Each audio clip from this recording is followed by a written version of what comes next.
제 SK텔레콤 MNO 사업부에서 근무하고 있는 조현덕이라고 하고요. 콜라를 설명드리고 온 거는 아니고요.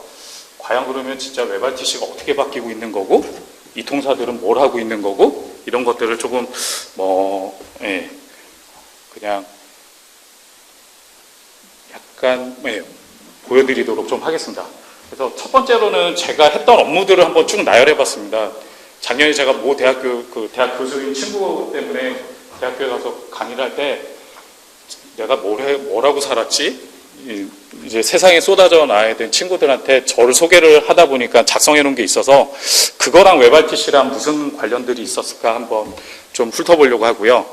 그리고 제가 그 최진호 대표님 통해서 2015년도에 이 융합포럼에 와서 발표했던 내용대랑 지금 2018년도에 웹RTC가 어떻게 바뀌어 있는지를 조금 한번 그냥 사례들을 좀 보여드리고, 그다음에 이동통신사들은 그러면 웹RTC랑 무슨 관계가 있냐? 근데 이동통신사에서는 2005년서부터 영상통화를 계속 해왔거든요. 근데 이제 그런 것들이랑 어떤 결부가 되느냐, 아니면 어떤 과제들이 있느냐 정도 한번 보여드리려고 하고요. 이 네 번째 주제는 오늘 오는 데까지 좀 말을 할까 말까, 그냥 제거를 할까 말까 하다가 제가 그냥 제 마음대로 좀 작성을 했는데, 그래서 여기에 제 이름을 빼버렸습니다. 왜냐하면 SK텔레콤에서 나와서 이런 얘기 하더라라는 얘기를 공식적인 얘기가 아니기 때문에 빼버렸고요. Q&A 좀 하도록 하겠습니다. 제가 굉장히 나이가 많은 건 아닌데, 아무튼 90년대 후반인지 2000년대 초반부터 단말 제조사에 좀 있었었고요. 그래서 저희 AMR은 뭐냐면 오토매틱 미터 리딩입니다. 지금으로 따지면 스마트 그리드를 했었습니다. 그리고 모네타라는 걸 했었더라고요. ILDA로 결제하던 겁니다. 지금으로 따지면 핑크도 나오고 여러 것들이 금융이 나오는데 그런 걸 했었고, 이제 그러다가 이제 BSP는 보드 서포트 패키지라고 해서 단말에 칩들 부팅 시키고 그런 업무를 거의 한 7, 8년 정도를 했었습니다. 그러다가 2000년대 중반에 텍사스 인스트루먼트랑 그 일본의 르네사스라는 데가 이제 멀티미디어 칩을 만들기 시작합니다. 그래서 그 모뎀 쪽에서는 멀티미디어가 안 됐었거든요. 그래서 이제 그 칩들을 부팅시키다가 제가 이제 멀티미디어라는 세계에 뛰어들게 됐습니다.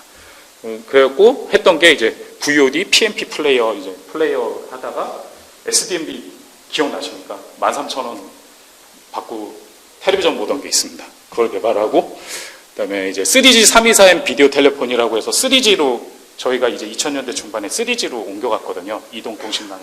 그걸 했었고, TDMB를 했었고, 그러다가 이제 안드로이드 디바이스가 나왔습니다. 2007년, 8년 이렇게. 제가 다니던 회사에서는 윈도우즈 모바일을 해야 되냐, 안드로이드를 해야 되냐 해가지고 팀에서 좀 고참급들을 보내가지고 그때 판단을 시켰습니다. 그래서 LG는 잘못된 판단을 해서 윈도우즈 모바일 계속해가지고 지금까지 헤매고 있는 것 같고요. 그 외 업체들은 이제 안드로이드를 뛰어들어야 된다라는 거가 있었습니다. 2010년도쯤 와서 지금의 웹RTC에 해당되는 LTE-VT라는 게 이제 그 3G 324M 비디오 텔레폰이는 1768 QC2였고요. LTE-VT가 이제 VGA급으로 올라간 겁니다. 이게 2010년도쯤으로 제가 기억을 합니다. 그리고 나서 VoLTE가 이제 데이터망에서 통하는, 지금으로 따지면은 저희 VoLTE는 그냥 한마디로 말해서 QoS를 보장받는 망에서 이 통사에서 요금을 받고 하는 거고요. 엠보입이 이제 QoS를 보장받지 않는 선에서 일단 하는 걸로 보시면 될 것 같습니다. 그리고 나서 제가 너무 지치더라고요. 매번 새로운 프로젝트, 아무도 안 해본 프로젝트 해가지고 회사에 사표를 던졌습니다. 그리고 플래닛이라는 회사에 한국의 구글을 만들겠다라는 이제 야심차게 SK텔레콤에서 분사를 한 회사가 있어서 그쪽에 가서 이제 그 틱톡이라는 서비스를 상용화를 했었습니다. 틱톡이라는 서비스를 상용화를 했는데, 이때 지금은 그 SK홀딩스에 계신 서진우 사장님, 지금 거의 인재육성위원장으로 계신 분이 웹RTC라는 걸 한다는데 웹RTC를 개발할 사람이 필요하다. 근데 딱 봤더니 2011년도 소스를 봤더니 이제 그 PC 베이스로 거의 되어 있는 소스였습니다. 그래서 그거 가지고 이제 다 뜯어 고쳐서 틱톡이라는 서비스를 이제 터키랑 이거에서 좀 서비스를 하고요. 그리고 나서 이제 iOS를 바꾸고 그 버리기가 너무 아깝더라고요. 엠보이 개발해온데 아까 전에 말씀하신 뭐 여러 가지 이슈가 있었다는 하이퍼 커넥트 CTO님 말씀대로 아까워서 플레이폼이라는 걸 이제 GDC에 출품을 하고 상용화를 하려다가 회사가 오토로 가겠다. 다 접어라. 그리고 미국 GDC에서 엄청난 환영을 받았는데 마지막에는 이제 NC소프트랑 넥슨에서 저 플랫폼을 사가겠다 하는데 CTO님이 왜 파냐? 팔지 말아라. 해가지고 사장이 된 기술이 있습니다. 게임 대신에 주긴 딴 건 아닙니다. 내가 게임을 못 깨고 있는데 상대방한테 깨줘. 하면 영상통화 연결이 돼서 실시간으로 게임을 깨주는 걸 개발했었습니다. 유니티랑 그 웹RTC 결합한 최초의 사례인 것 같습니다. 그러고 나서 솔직하게 말씀드리면 웹RTC가 잘 안 된 줄 알았습니다. 왜냐하면 회사에서 저한테 어떤 미션을 주셨냐면 오디오 했고 비디오 했으니까 그래픽 해라. 맵이 개판이다. 고쳐라. 이 미션이 내려와서 벡터 스트림 맵을 구현했습니다. 이게 VSM이 벡터 스트림 맵입니다. 그래서 이제 실시간으로 다운로드를 받아서 출력하는 3D 지도를 개발을 하고 내비게이션을 하다가 티맵4 카라는 걸로 해서 기아 티맵, 제규어 랜드로버 티맵 이런 것들을 좀 개발하다가 갑자기 이제 또 회사에서 야, 웹RTC가 또 뜨는 것 같다. 또 해라. 해가지고 올해 이제 콜라를 했습니다. 그래서 제가 웹RTC랑 관련된 업무는 한 3가지 정도가 상용화나 출품을 했었던 것 같고요. 12월이나 내년 초쯤에 새로운 프로젝트가 올 건데 이거는 지금 사장님 지시로 비밀입니다. 시크릿 프로젝트가 하나 진행되는 게 있습니다. 웹RTC로 활용하긴 합니다. 그래서 좀 빨리 진행해야 될 것 같아서 예전에 제가 발표했던 자료를 다시 봤습니다. 지금 아까 전에 맥북에 있었는데요. 굉장히 어려운 내용을 했더라고요. 네이티브 엔진이랑 코덱 어떻게 하고 네이티브 코드를 어떻게 향상시킬지에 대한 얘기들을 써놨더라고요. 근데 지금도 통용되는 겁니다. 제대로 고치려면 그렇게 해야 되고요. 근데 어떤 변화가 있었는지를 좀 살펴보면 안드로이드 기준으로만 좀 말씀을 드려볼게요. 그때 당시에 비디오는 H.264가 지원되지 않고 VP8이었습니다. 구글이 굉장히 주저했습니다. 그리고 뭐 시스코 쪽에서나 아니면 다른 쪽에서는 H.264 올리자, 무료로 풀겠다라고 했지만 소프트웨어로 올리면 안 되거든요. 근데 저희 오픈맥스 IL이 뭐냐면요. 그 칩의 DSP 하드웨어 코덱을 돌리려면 DSP에 접근하는 방법이 있어야 되는데 그걸 오픈맥스 IL이라고 합니다. 크로노스 그룹이라는 데 들어가셔서 오픈맥스 IL을 쳐보시면 접근 방법이 있습니다. 이거 같은 경우에는 칩별로 다 다르고요. 웹RTC 쪽 코드를 보시면 네이티브 코드를 보면 OMX 닷, 엑시노스 닷 아니면 이런 내용들이 좀 코드상으로 보이실 거예요.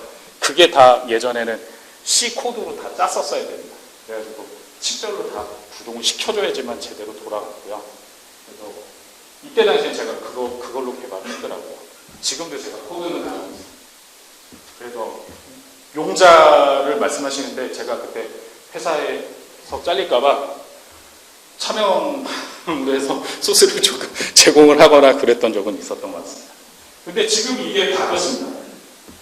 보면 이제 미디어 코덱이라는 구글이 참 깡패입니다. 예전에 DSP에서 그냥 칩 내부에서 돌아가는 것들을 다 API로 열어줘라고 해서 칩 벤더들을 괴롭히기 시작합니다. 그리고 VP8, VP9에 대한 하드웨어 로직을 이렇게 설계를 하면 DSP가 잘 돌아갈 거야 라고 해서 이제 막 하드웨어 업체들한테 올려줘 해가지고 한 게 이제 이런 게 이제 미디어 코덱 API인데 지금은 편하게 자바에서 쓸 수 있습니다. 근데 C 네이티브 코드로 구현했었으면 세워라 내워라 했겠죠. 어느 누구도 쉽게 구현을 못했죠. 그리고 아까 전에 iOS 언급하셨는데 비디오 돌파사람이 없었고 지금 아까 전에 정강식 CTO께서 언급하신 HLS만 제공이 됐었습니다. 그래서 그때 당시에 제가 도저히 그러니까 RTP 페이로드도 지원하지 않고 그래서 파일 베이스로 해가지고 그 인코더 디코더를 구현한 기억이 있습니다. 그래서 아까 전에 그게 아까워서 플레이폼이라는 걸 만들었었던 적이 있고요. 오디오는 이 AP는 어플리케이션 프로세서의 약자고요. AP, 그러니까 퀄컴 칩이나 엑시노스 칩에서 제공하는 네이티브 코드들이 좀 있었어요. 제가 제조사 출신이다 보니까 퀄컴 칩을 다뤄보기도 하고 이제 엑시노스 칩을 달아보기도 했으니까 아예 C 레벨로 가지고 들어가서 이제 뭐 에코 캔슬러라든지 AGC라든지 노이즈 서프레서라든지 이런 것들을 이제 동작시키고 단말별로 튜닝을 했었고요. 근데 지금은 오디오의 이펙트 API라고 해서 구글이 깡패니까 구글에서 열어라, 칩 벤더들한테 열어라 하면 이게 이제 돌아가는 겁니다. 이것들을 구현하는 게 어려운 게 뭐냐면요. 그러니까 WebRTC에서 제공하는 AC, ACM, AH3 같은 경우에는 소프트웨어잖아요. 근데 이게 원래는 이어피스나 스피커 아웃으로 나가는 데이터를 마이크로 인입되지 않도록 하는 게 에코 캔슬러인데 이게 타임 드리프트가 너무 심합니다. 어플리케이션 레이어에서 그 에코 캔슬러가 동작되는 것들이 이렇게 시간이 좀 잘 안 맞으면 에코가 발생 많이 하거든요. 그런 내용들이 이제 들어가져서 이런 식으로 해서 되는데 하드웨어 신경 쓸 필요 없이 오디오 이펙트 API를 열어라라고 하니 이제 앱 개발자들은 아주 논한 거죠. 즐겁게 일할 수 있는 세상이 된 것 같습니다. 그래서 2015년도랑 18년도를 비교하면 WebRTC에 대한 접근성은 굉장히 좋아졌다고 보시는 게 맞을 것 같습니다. 그리고 여기에 제가 언급하지는 않았는데 iOS에서는 보이스 프로세싱 IO라고 해서 그 iOS에서도 하드웨어 에코 캔슬러, 하드웨어 AGC까지는 지원을 하고요. 예전에는 노이즈 서프레서를 지원했었는데 그것들을 이제 다 지웁니다. 그리고 나서 튜닝을 못하게 막아놓습니다. 예전에는 그게 아이폰 4나 이런 데서 아까 전에 정강식 CTO가 언급하신 대로 그 에코 캔슬러나 그 보이스 프로세싱 IO의 어떤 레벨을 제 기억에 정확하지는 않은데 1부터 128까지 세팅할 수 있었고 128을 하면 아주 강력하게 동작이 하게 되고 1로 하면 뭐 동작이 좀 어설프게 되는 게 있었습니다. 그래도 WebRTC에서 제공하는 에코 캔슬러보다는 더 좋았습니다. 근데 그게 튜닝이 잘 안 돼서 그때 굉장히 많이 뜯어 고쳤던 기억이 있어요. 근데 지금은 아예 애플 쪽에서 못 고치게 막아놨습니다. 그냥 이대로 써. 우리가 해주는 게 정답이야 라고 한 거를 또 고맙게도 구글에서 다 구현을 해놨습니다. 그냥 가져다 쓰시면 될 것 같고요. 다만 이제 성능은 앱을 개발하시거나 아니면 이런 플랫폼을 만드시는 분들이 보장을 해야 될 것 같습니다. 이런 차이가 있고요. 제가 최진호님 발표 자료를 며칠 전부터 어떻게 설명을 드리지? 서비스 관점에서 제가 뭐 서비스 기획자도 아니고 천성 아까 전에 말씀드렸다시피 BSP 개발하고 이러던 사람이 지금 플랫폼 일을 하고 애플리케이션을 개발했다고 그러면 저 첫 직장 그 선배님들이 믿지는 않습니다. 제가 어플리케이션을 개발해? 말도 안 되는 소리 하지 말아라고 하시는데 이게 이제 2015년도에 최재형 대표님께서 만드신 자료예요. 제가 크림 캡처해왔습니다. 저기 위에 보시죠. 이게 이제 핵심 기술, 플랫폼, 공시 솔루션, 이렇게 해서 이게 아까 전에 제가 핵심 기술을 설명드린 거고 이런 내용들이 있었는데 과연 2018년도는 변했을까? 변하지는 않은 것 같습니다.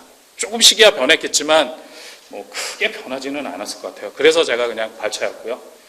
그래서 솔직하게 좀 빨리 진행해야 되니까 2018년도에 WebRTC는 여러분들한테 어떠냐라고 물어보고 싶었고요. 별로 달라지지는 않고 계속 발전은 하고 있지만 우리가 그걸 어떻게 활용하냐에 대한 정책이나 아니면 서비스를 기획하는 차원이 좀 차이가 있을 것 같고 글쎄요. 좀 쉽지 않은 부분인 것 같습니다.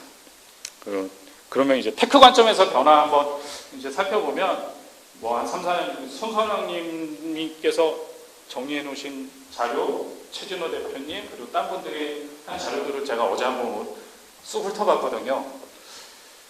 근데 굉장히 많은 발전이 있었던 것 같고요. 브라우저 같은 경우에는 애플 사파리에서 iOS 11부터 WebRTC 지원을 하도록 되어 있고 ORTC랑 싸우지 않고 그냥 공존해갖고 가는 것 같습니다. 구글 크롬에서만 잘 동작하면 이슈가 있을 텐데 잘 되는 것 같고 코덱은 이제 VP9이 그때 당시에는 VPH랑 H.24 가지고만 얘기를 했지만 VP9 지원되는 것도 AV1에 대해서 이제 5G를 앞두고 있으니까 5G에서 잘 돌아가야 되는 코덱이 있어야 될 것 같은데, 근데 지금 당장은 제가 한번 돌려봤는데 별로 성능은 좋은 것 같지는 않습니다. 그 AV1 1.0 버전이 나와서 제가 포팅을 해보고 돌려봤는데 인코더 컴플렉시티가 너무 심합니다. 조금 시간이 필요할 것 같고요. 2020년 정도 되면 퀄컴이나 엑시노스나 이런 데서 이제 하드웨어 코덱을 지원하게 되면 그때부터 조금 잘 되지 않을까. 물론 디코더 기준일 수 있고 인코더는 조금 시간이 더 필요할 수도 있을 것 같습니다. 그리고 뭐 iOS 11부터 오프스를 지원했다. 그럼 뭐 프로토콜은 퀵, TCP로 하면 시간이 많이 깨지는데 망 불안한 데서 UDP 기반으로 TLS를 하는 퀵을 해놓고 야 이거 그 표준으로 해줘. 구글이 참 깡패처럼 잘하죠. 그리고 글로벌 OTT들이 무엇을 하고 있는지 좀 살펴봤는데 어제 그 iOS 12.1을 보시면 그룹 페이스타임이 나왔습니다. 여기 뭐 많은 분들이 얘기하시고 계신 것 같은데 MCU는 개인적인 의견입니다만 MCU는 말이 안 되는 방식인 것 같습니다. 왜냐하면 거기 안에 있는 그래픽 카드에서 하드웨어 코덱을 돌리지 않는 한은 이 서버 비용을 감당을 못할 것 같습니다. 제가 돌려본 제 개인적인 의견입니다. 정말 개인적인 의견인데 SFU로 가야 되고 GTC가 맞는 방향인 것 같은데 GTC도 성능은 후졌다라고 감히 말씀드리겠습니다. 근데 어제 iOS 12.1 봤는데 그렇게 잘 맞는 것 같지는 않더라고요. 애들이 뭐 갖고 헤매는지는 잘 모르겠는데 화자 인식 방식은 맞는 것 같은데 한참 있다가 띵띵띵 하는 거 보니까 화자 인식은 맞는데 이게 이제 뭐 오디오 레벨 인디케이션을 하는 건지는 모르겠으나 아무튼 SFU의 그 오디오 레벨 인디케이션 한 것 같기는 합니다. 추정입니다. 덤프를 그래서 나오기 전에 저희 쪽 팀원들한테 떠보라고 했습니다. 나중에 제가 혹시 기회가 있으면 한번 알려드리겠습니다. 그럼 이 통사에서는 뭘 하고 있느냐? 뭐 WebRTC랑 전혀 상관없는 이슈일 수도 있고 WebRTC랑 상관이 있는 이슈일 수도 있습니다. 그 MWC 2018에서 SKT에서는 5G 360도 비디오 콜을 했습니다. 여기 그림 보시면 이 위에 익스터널 카메라가 있습니다. 360도가 되면. 아직은 상용화가 조금 힘들지 않을까 싶은데 잘 모르겠습니다. 제가 속해 있는 부서에서 만드는 게 아니라서요. 솔직히 잘 모르겠습니다. 그래서 MWC에서 이걸 하는 거는 제가 봤을 때는 LTE도 충분히 빠른데 5G 갔을 때 그런 킬러 피처가 뭔데? 아니면 지금 OTT 지금 오늘 참 어이없게도 저는 그냥 일반 직원이고요. 모든 분들이 다 C레벨이셔서 소외감을 느끼고 있습니다. 근데 제가 뭐 섣불리 얘기할 수는 없지만 5G로 갔었을 때 분명히 데이터를 많이 쓰게 하려면 사용자들한테 뭔가 베네핏이 있거나 그 요금을 지불해야 될 어떤 인과관계가 있어야 되는데 그런 부분들에 대한 이 통사의 고민도 있는 것 같습니다. 제가 뭐 섣불리 말씀드릴 수 있는 건 아닌 것 같고요. 굉장히 많은 고민을 하고 있고 굉장히 많은 개발을 하고 있습니다. 그래서 여기 뭐 유튜브 영상인데 그냥 넘어가겠습니다. 그리고 제가 속해 있는 부서에서 티저나 콜라라는 거를 2018년 4월 2일 날 상용화를 했습니다. WebRTC를 이용한 건 맞고요. 저희 본부장님께서 이름을 지으셨습니다. 콜 플러스 AR이니까 콜라다. 중의적으로 가자. 그럼 다음 프로젝트는 사이다냐? 이런 얘기들을 합니다. 하고요. WebRTC를 이용한 건 맞는데 제 경험상이나 아니면 모든 사람들의 경험상에서 뭐 아까 전에 하우스 파티도 지금은 잘 안 된다. 뭐 어떻다. 어떤 여러 얘기들이 있을 수가 있는데 그냥 영상 통화는 사람들 특히 동양인한테 굉장히 부담감으로 동작하는 것 같습니다. 특히 일본 사람들 되게 싫어하는 것 같고요. 한국 사람들도 굳이 그렇게 좋아하지는 않는 것 같습니다. 그래가지고 고화질로 구현을 해놨는데 이거로 내면 LTE-VT랑 다른 게 뭐지? 이런 생각을 했습니다. 그래서 넣은 게 이제 얼굴 성형 필터를 넣었습니다. 눈 키우고 얼굴 깎고 실시간으로. 네, 한번 뭐 부탁 말씀드립니다. 저희 고객이 돼주셔서 감사하겠습니다. 네, 저희 부서에서 제가 7분이랑 같이 일하고 있고 제가 리딩을 하고 있는데요. 거기서 이제 같이 개발했습니다. 왜냐하면 비디오 품질을 보장을 못하기 때문에 얼굴 성형 직접 구현을 했고요. AR 기능도 그냥 직접 구현을 했습니다. 얼굴 인식되는 거 보이실 겁니다. 작년에 제가 스노우에 들어갔던 모 업체, 스노우의 엔진으로 들어갔던 업체를 만났는데요. 1년에 16억을 달라고 하시더라고요. 그래가지고 예? 16억을 달라고 하시더라고요. 그래가지고 직접 개발했습니다. 왜냐하면 상용화를 할지 안 할지 모르기 때문에 직접 개발을 했습니다. 그래서 아까 전에 그 텐서플로우 라이트나 이런 것들 있는데요. 애플리케이션이나 엔진의 바이너리 사이즈가 커질 뿐이지 다 넣을 수 있습니다. 다 그거는 인식률을 높이기 위한 어떤 AI적인 어떤 학습은 시켜야지 성능이 높아집니다. 그러니까 가능하다. 하지만 실시간은 아니다. 미리 학습을 시켜서 바이너리 형태로 탑재를 해야 된다. 그럼 바이너리 사이즈를 어떻게 압축할 거냐? 이런 이슈는 있을 겁니다. 답변이 되셨을런지는 모르겠습니다. 그 텐서플로우 라이트나 이런 걸 쓰는 게 좋을 거냐에 대해서는 저는 좀 반대를 하고 있습니다. 지금 그러니까 웹RTC랑은 다른 얘기지만 글로벌 OTT의 두 회사의 좀 다른 방향성이 있습니다. 구글은 텐서플로우 라이트로 클라우드를 팔려고 하는 시도가 있고요. 페이스북은 인베디드 소스를 계속 공개를 합니다. 아까 전에 피플 세그멘테이션도 말씀하셨는데 피플 세그멘테이션, 휴먼 모션 디텍트 이런 소스들을 페이스북은 파이토치로 해서 소스를 다 공개해 놓습니다. 가져다 쓰시고 걔네들은 책임을 안 져주지만 구현을 하시면 됩니다. 잘 구현하시면 잘 돌아갈 겁니다. 저희도 테스트를 해보고는 있습니다. 그 두 가지 축이 있다는 것만 말씀을 드리는 겁니다. 제가 목이 좀 말라서 죄송합니다. PDF로 묶으면서 영상이 날아갔습니다. 이거 영상이었고요. 이거는 제가 굉장히 늦둥이를 낳았습니다. 늦둥이랑 통하는 모습을 GIF로 찍은 거였습니다.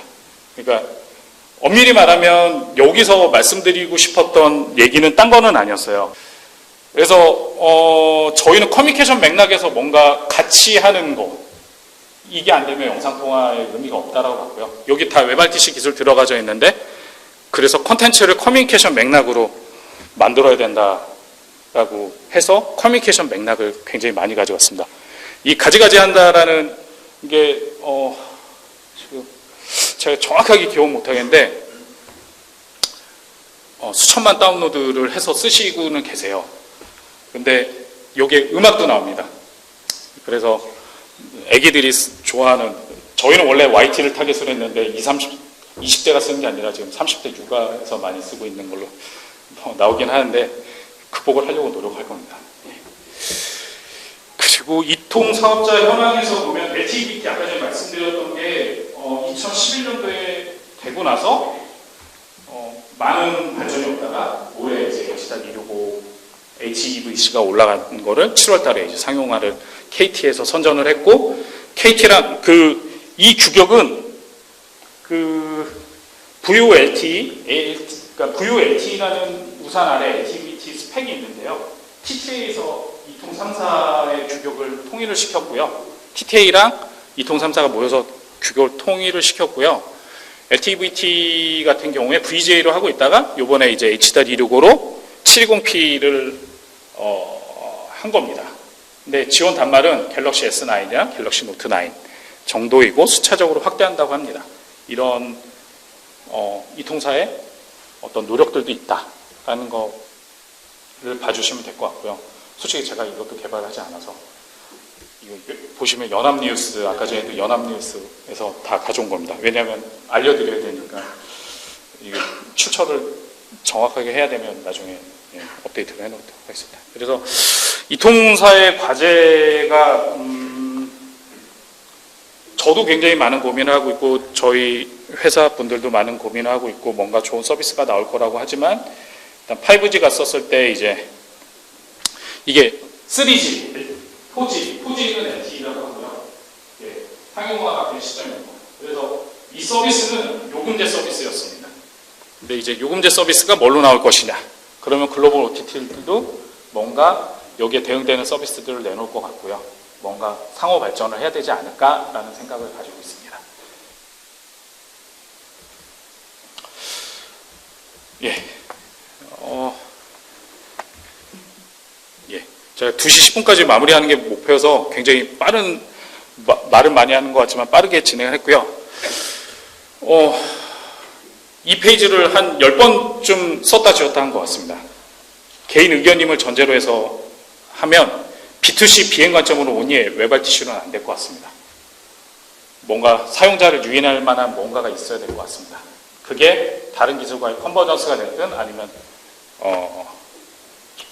서비스 로직이 됐든 그러니까 YT를 끌어당기든 아니면 사람을 많이 끌어당길 만한 서비스 로직이 있어야 될 것 같습니다.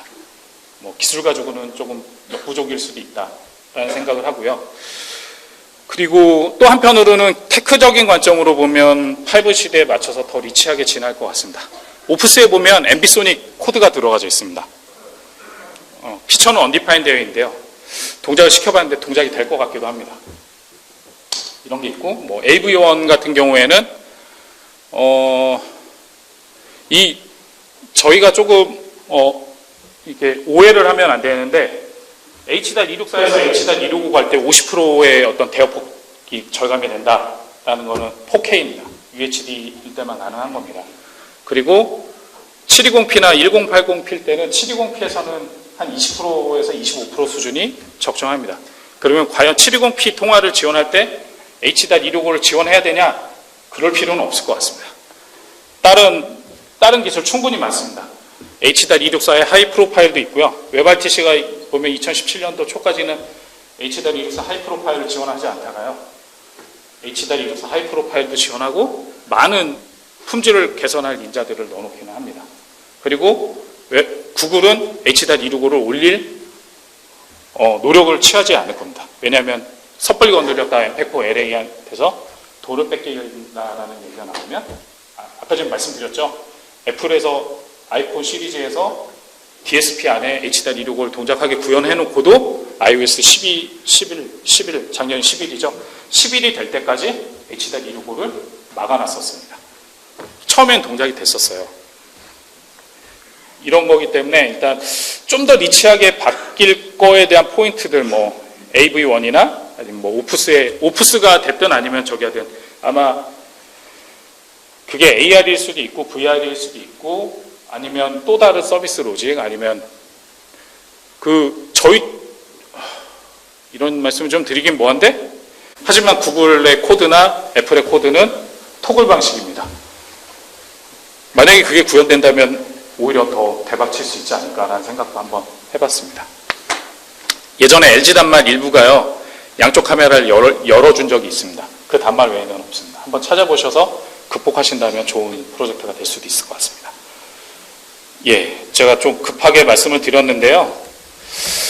예, 여기까지 말씀을 드리고 QA 질문을 시간이 지금 다 다음 시간이 네, 하나 정도? 예. 네. 무료 LTE라고 하면은 네. 그게 인터넷 패키통신 방식인지 만약에 패키통신이면 이게 인터넷 무료 아닌데 이게 과금을 한다는 건 아까 말씀하신 QoS 기능을 담당하기 때문에 과금을 하는 것인지. 네. 그거를 좀 설명을 드리면 이제 좀 기술적인 얘기로 들어가야 되는데요. VoIP랑 VoLT는 기술적으로 다르지 않습니다. 하지만 저희 PSTN/PSDN이라는 말을 들어보셨을 거예요. PSTN은 그냥 음성 구간으로 그냥 회선으로 전화하는 겁니다. 근데 이 기술이 발전하면서 데이터망에서 음성 패킷을 실어서 보내겠다라고 하고요. 그것 같은 경우에는 QoS를 보장합니다. 그래서 그걸 이제 QCI라는 값이 있고요. 그 3GPP 규격에 보면 N은 어떻게 QoS를 보장할 거다. N은 패킷 유실률이 없다라는 가정을 100% 거치는 겁니다. 왜냐하면 유통사에서 음성통화를 제공하면서 과금을 하고 돈을 받기 때문에 그런 것들은 들어갈 수밖에 없고요. 안에 내부 기술은 그렇게 다르지 않습니다. 하지만 인프라 쪽에서 관련은 굉장히 많아요. 그러니까 망 중립성 얘기가 나오면 굉장히 복잡해지는데요. 왜냐하면 이 통사 입장에서는 굉장히 억울한 측면이 있거든요. OTT들이 들어와서 그러니까 굉장히 많은 돈을 들여서 구축해 놓은 거를 그냥 하는 거라고 볼 수도 있고요. 이 통사 입장에서. 물론 고객들은 왜 이렇게 비싸게 받아라는 얘기를 하시는 분들은 많은 걸 알고 있지만 그런 어떤 투자 비용 대비해서 일단 뭐 이런 내용들이 좀 있을 겁니다. 그리고 과금 부유 LTE는 그냥 지금 부유 LTE라는 말 자체가 조금 익숙하지 않으실 텐데요. 안드로이드 단말에서 보시면 HD 보이스가 부유 LTE. 네, 답변이 되셨을까요? 그러니까 예, 대역폭을 보장하는 겁니다. 한 패킷도 안 놓치는 거고요. 엠보입은 대역폭을 보장할 수가 없습니다. 제가 궁금해서 패킷도 안 놓치는 기술 때문에 돈을 받긴 하는데 무료 오픈망이 인터넷 망을 쓰는 것인지 아니면 아닙니다. 모바일망이고요. 그러니까 무료망이라는 말 자체가 좀 웃긴데요. 와이파이나 모바일을 쓰실 때는 다 과금을 하시고 쓰시는 거고요. 그게 이제 무료라는 말 자체가 조금 약간 앞뒤가 안 맞을 수도 있을 것 같습니다. 말씀하시는 내용이 조금 그 고객은 돈을 지불한 거고요. 다만 이제 그 고객이 요금을 지불할 때 요즘은 데이터 위주로 가기 때문에 음성 통화에 대한 과금을 잘 안 하거든요, 이 통사들이. 근데 그 안에서 이제 아무튼 QoS를 보장하는 통화를 해주는 거고요. 근데 이제 그게 아닌 것들은 뭐 구글 듀오가 됐든 아니면 뭐 많은 이제 음성 통화들이 있죠. 카카오톡이나 뭐 이런 것들이 있는데 그런 것들은 이제 QoS는 보장되지는 않는다 정도로 차이를 이해하시면. 이제 다음 또 사실 있으셨어요? 네. 여기까지 SK텔레콤의 조현덕 리더님